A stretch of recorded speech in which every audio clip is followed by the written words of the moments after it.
What's going on YouTube? It's your boy RJ, and today I got a pretty good video for you guys, so you guys will want to stay tuned for this. So today I'm going to be showing you guys how to dispatch a truck. So whether that be a hot shot, a box truck, we're going to focus on box trucks in this specific video, but the system is going to be similar to if you're doing vans with like 53 footers, box trucks, hot shots, reefer.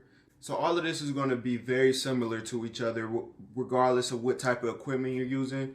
There's not going to be a very big dramatic difference in how you're looking up your loads. The only difference that you'll have is the settings that you put whenever you are searching your loads. So for this specific search that I'm about to do today, I'm going to go ahead and show you guys, just so you guys can follow with me as I'm explaining it to you. So as you can see, here I have it set for Cleveland, Ohio, because that's where I'm located out of. If you want to scroll, we're going to go over to the right.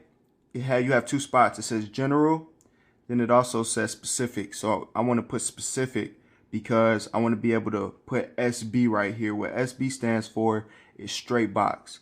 So we're going to come down to the second row. The length of the truck is 26 feet. 9,000 pounds is the most that I can carry. We're going to do both partial and full, and look back 24 hours. So it's going to post all the loads from the last 24 hours. The start date is going to be today, which is going to be March 28th, 2022. End date, I just went ahead and put next Friday, which is going to be April 1st, 2022. So as we scroll down, so we got a few loads on here to pick. So right here, so I emailed the broker for this Cleveland to Cleveland load. So because it's an email only, we're going to move on to a broker that has a phone number for us to call. So I'm going to choose one of these non-factorable companies to do this with, because it's going to be the same whether they're factorable or non-factorable. But the only difference between those two different types of companies is that once you have ran the load, you can get it factored. Outside of that, the processes are the same. So what I'm going to do is, I really want to call a company that I'm already signed up with. Just makes it a little easier. So you know what? This is what we're going to do. We're going to refresh it. Refresh the page. And that allows us to get the actual current. Okay, so we got Landstar right here. Oh, it looks like, yeah, it looks like they want email only as well, so we're not going to mess with them. Okay, Columbus to Lafayette, Indiana. They got the phone number. So they got the phone number and the extension right there. 3,000 pounds. It says it's a full truckload. So let's go ahead and do it. We're going to go ahead and call them. I guess they need a lift gate. So always make sure you're looking at either the comment section. Always making sure you're either looking at the comment section or you're looking at the commodity. It's going to give you everything you need to know. All right. So I'm going to go ahead and punch their number in real quick, and y'all going to see these negotiating skills go crazy.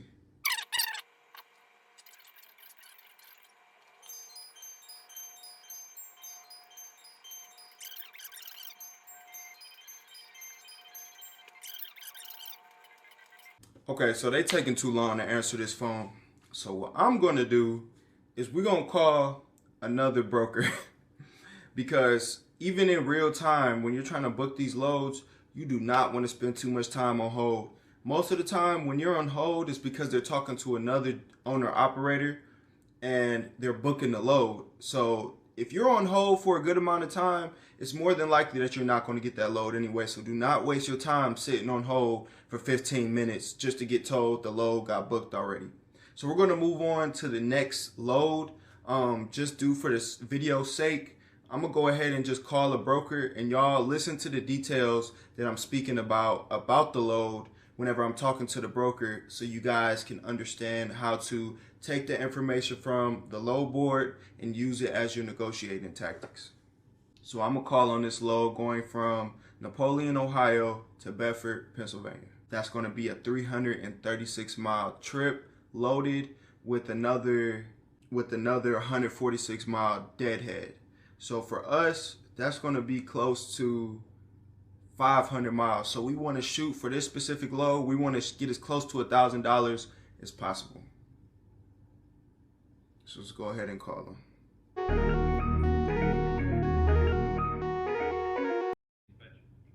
Hey, how you doing? I'm calling about a load going from Napoleon, Ohio to Bedford, Pennsylvania. Yes, sir. What's the number? My MC number is 2410. Yeah. You from Interstate Carrier? Yep. So I just gave him my MC number and I'm on hold right now. So waiting on him to get back with me. So let's see how this goes. Hello? Hello? Yes, sorry for this. Pick up tomorrow by noon. Delivery the pick up tomorrow by 10 a.m. Delivery next day, 7 to 9. Weight is 6,000 pounds and the rate on this one 650. Okay, well, is there any way, because I have to travel 150 mile deadhead to get there. So is there any way that you can give me around 1,200 for it? Pick up at noon. I believe I can change that for you. No. This works for you? No, as far as the rate that you're paying, is there any way that you can go up to 1,200? I need to check. What's your absolute best rate on this one? The absolute best rate that I could do is going to be 1,000. 1,000? Mm-hmm. Okay. Hold on a sec for me. Okay. Let me check.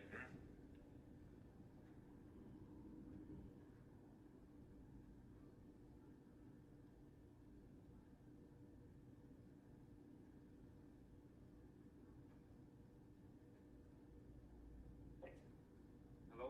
Hello? Sir, I got the full 750 for this one. Is there any chance to make that work? Nah, 750 is really not going to work just because I have to deadhead 150 miles. And then it's almost 400 miles total. So that wouldn't even be $2 a mile. And with gas right now, you know, it's costing a lot more to move. 400 miles, sir, $2 a mile. What about 800? The best what I can do is that 800 on this one. 800 is not bad. So what I'm gonna do is I'm gonna go ahead and call my manager and let him know, and then I'm gonna go ahead and call you back if we're good to go. Perfect. And what's your name? Stanley. Sorry. Can you repeat it again? Stanley. Stanley. Nice to meet you. Stanley. Nice to meet you as well. Okay. Appreciate you. Thank you very much. I appreciate your call. Please check that and let me know. Okay. Yes, we'll do. Thank you. Thank you. Bye bye. So as you can see, when he first came out the bat, he was talking about 650. He was talking about 650. So what I did was, it's 400 loaded models. I told him, basically, when I said I wanted 1,200, I told him I want $3 a mile. When he heard that number, to him, he was like, throw it off. So he countered me. He said, what's your best offer? My best offer was $1,000. But he countered me again and was like, hold on, let me see what I can get for you. He came back and said 750. So whenever I went ahead and countered that 750, I told him why I'm giving you a counter offer. Gas is high. I have 150 miles deadhead to travel. So he ended up pushing it up to 800. So just on that one call alone, started at 650, went up a whole nother $250 to 800. Now, if I was closer to Napoleon, Ohio, where the pickup location is, that's over $2 a mile, because on DAT low board, it's saying it's going 363 miles. So that's how you're going to use the numbers that you have on the DAT low board to negotiate on the phone with these brokers. Right now it's 4 o'clock in the evening, so it's not really, you know, too much going on with the low board right now, but I thought I still wanted to get on here and show you guys how to do it. So if you ever in a position where you want to dispatch a truck or you want to dispatch your own truck, you kind of understand the process on how to negotiate. Because at the end of the day, the reason why I started so high, let's think about it. I started at $3 a mile. One thing about negotiations is their goal is to keep money in their pocket, your goal is to put money in your pocket that they have. So when you make that first offer, you want to start really high. You want to start really high because the worst they could say is no and counter your offer. Or the worst they could say is no, period. And if that's the case, you can give another counter offer and come down a little bit and work your way down. But if they say yes to that number, you just got your money. You just got your money. But if they say yes too fast, that means you left some money on the table because they probably paid more than your first offer to somebody else in the past. So you always want to keep that in mind. You want to start really high. You want to start unreasonably high when you're negotiating with these brokers because they get a lot of money to run these loads. If you was to cut the broker out, you probably would be getting paid $4 to $5 to even $6 a mile to run the load that they're trying to give you for less than $2 a mile. So keep that in mind when you're talking to these brokers. You shooting real high is really not hurting them like that. It's really not hurting them like that. So that's how you want to negotiate with these brokers. I hope y'all enjoyed the video. If you got any comments, go ahead and comment down below. If you're thinking about getting into dispatching trucks, or you're thinking about becoming an owner operator, you want to dispatch yourself, go ahead and leave a comment down below. If you enjoyed the video, give it a thumbs up so other people can get this information and other people will be able to use it. You see what I'm saying? Just like it helped you, it can help somebody else. So give the video a thumbs up. If you enjoyed the video, go ahead and subscribe to the channel. I upload weekly, very information-packed videos when it comes to trucking, specifically box trucking. So if you enjoyed the video, I appreciate you guys. For anybody who subscribed, welcome back. For anybody who's new, go ahead and join the family. Over here, we're business owners. We're trying to create wealth. So go ahead and join the family by clicking subscribe. I hope you enjoyed the video. Your boy RJ is out. Deuces.